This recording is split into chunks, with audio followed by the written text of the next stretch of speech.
මදක් උනන්දුවෙන් බැලුවා.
පිය රජතුමාට තිබුණ යශෝදරාව මේ ස්වයංවරට නොයවා ඉන්න. කෙසේද?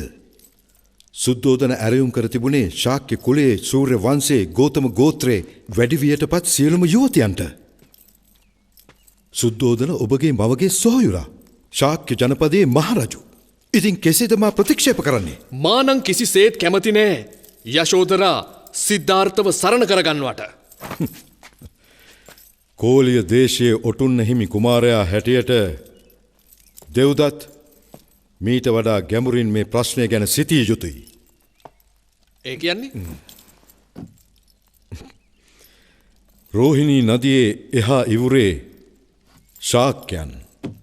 මෙහා අයුරේ අප. රෝහිණී නදියේ ජලය බෙදාගත නොහැකිව අප හැමදාම අරගල කරනවා. මේ විවාහය සිදුවහොත් ශාක්‍ය ජනපදය අපගේ මිත්‍ර දේශයක් වනවා.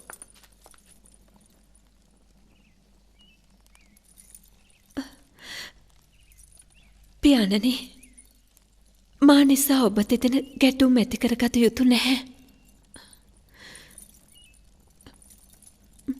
මෑණියන්ගේ අභාවයෙන් පසුව මට රැකවරණය වුණේ ඔබ දෙදෙන. යශෝදරා, මා ඔබට අනර්ථයක් කරන්න හදනවා නෙවෙයි. අපගේ ඍෂිවරුන්ගේ අනාවක කිසිදා වැරදි ඇද්ද? නැහැ. සිද්ධාර්ථ නිසකෙන්ම ඔබ හැරදමා තපසට යාවි වනගත වේවි.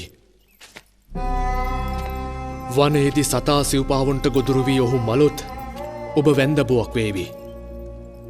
එවිට ලුණු රහිත ආහාර බුදිමින් බිම නිදන්නට වේවි. වෛවර්ණ වස්ත්‍ර ආභරණ සුවඳ විලවුන් තහනම් වේවි. ඔහුගේ මලසිරුර හමු වුවහොත් ඔහු දැවෙන දරසෑයට පැන සති පූජා පවත්වන්නට වේවි. මම මේ හැම අවධානමක්ම බාර ගන්නම්. මා සරණ යන තැනැත්තා ගැන සිතුවමක් මගේ සිතේ තිබුණා. ඒ සිද්ධාර්ථමයි. මා තුළ ඔහු ගැන හැඟීමක් හටගත්තා. කාව්‍යකාරයන් ප්‍රේමයයි කියන්නේ ඒ සංසාරගත බැඳීමට විය හැකි. ඔබ දෙදෙනාට ඔහු නොරිසි නම් අපි ගෙල පලඳනාව ආපසු යවමු.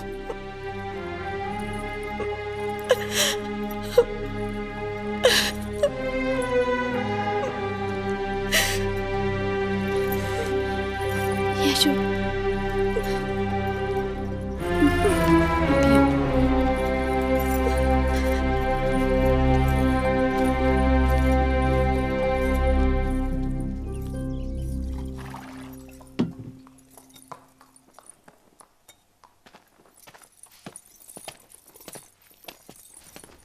සිද්ධාර්ථ පියාණනි දෙව්දත් තරයේම විරුද්ධත්වය ප්‍රකාශ කරනවා ඔබට.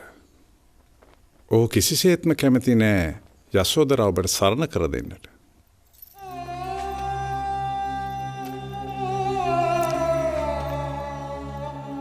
ස්වයංවරයට ඒසා විශාල ශාක්‍ය කුමාරයන් අතුරින් මට දැනුනේ යශෝදරා පමණයි.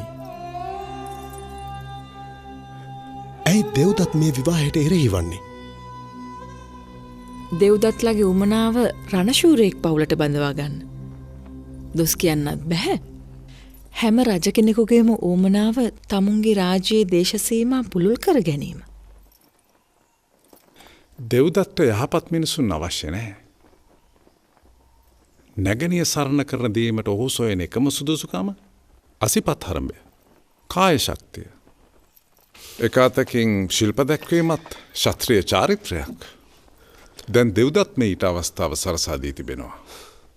යශෝදරා පිළිබඳ ප්‍රේමයක් මා තුළ හට නොගත්තා නම් මා දෙව්දත්ගේ ප්‍රලාප බැහැර කරනවා. පියාණනි මා උගත් සියලු ශිල්ප දක්වන්නම්. ඒත් අවසන් ශිල්ප දැක්වීමට මා දෙව්දත්ට අභියෝග කරනවා. කඩු සරඹ මල්ලව පොර මේ ඕනෑම ශිල්පයකින් මාහා තරඟ කර හැකිනම් ජයග්‍රහණය කර පෙන්වන ලෙස. දිනය හෙට. ස්ථානය මේ රාජාංගනය.